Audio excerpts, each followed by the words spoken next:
So, I'm going to do something na first time kong gagawin. And gusto kong i-challenge yung sarili ko. So, for 21 days, I will try my best na to open my social media accounts. Kasi, ayun, magdi-detox ako kasi I just really sense na kailangan ko siyang gawin. And hindi lang siya for the peace of mind. Pero alam ko, meron akong kailangan gawin. Today is officially the day 1 of my prayer and fasting. So, naka-social media detox na ako and ayun. I'm just so excited after this. Today is day 4 ng personal prayer and fasting ko na yun nga again, kinumit ko siya because I know I need to do it.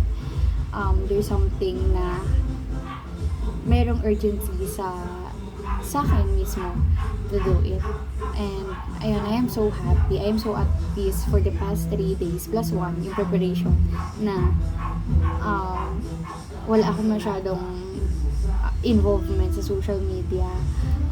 I am so at peace kasi yun nga, hindi ko alam yung mga nangyayari doon kasi sanay ako na alam ko na parang ano ko sa mga trending and such, but then today is ilang araw pa lang naman pero ang sarap sa feeling.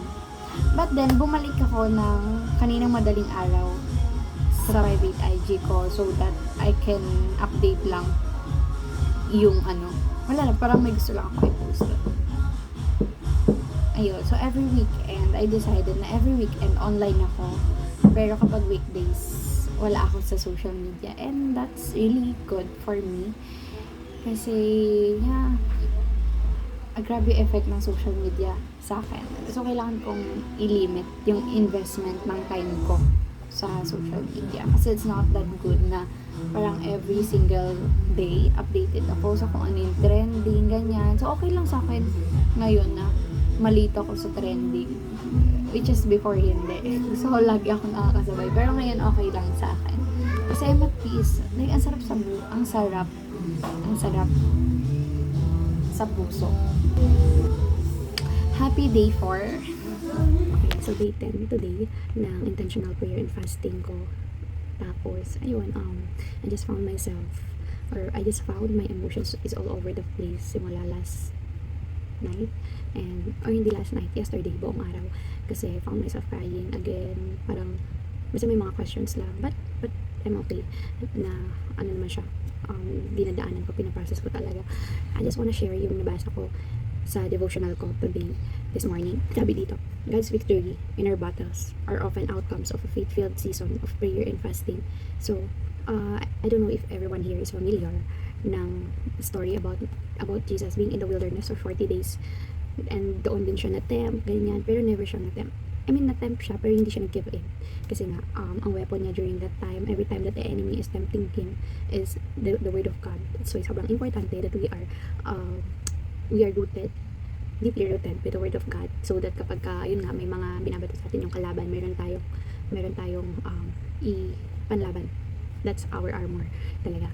Hindi takeaways ko lang dun sa story is yung faithfulness ni Jesus, yung anointing, yung kung paano siya nakikita ng public nung nandito siya sa earth, is that the result then kung paano siya na-train in the wilderness, in the private, away from the public. So I really love the days or the moments na parang kinukulong ako ni Lord. Hindi naman kinukulong. I mean, may mga times kasi na God is isolating us so that we will more dependent on Him, not to the people around us, not to our friends, not to our family, but to Him alone. And I love those seasons, even though may mga times na parang ang lonely, ganyan. Pero hindi when you are in that situations na, parang isolate ka ni Lord for a season, or let's just say, ayun nga, nasa wilderness season ka, that is a perfect avenue for you to depend more on Him, for you to see more of His work working in and through you. So, ayun, kaya siguro sobrang dinidesire ko before I started this intentional personal prayer and fasting,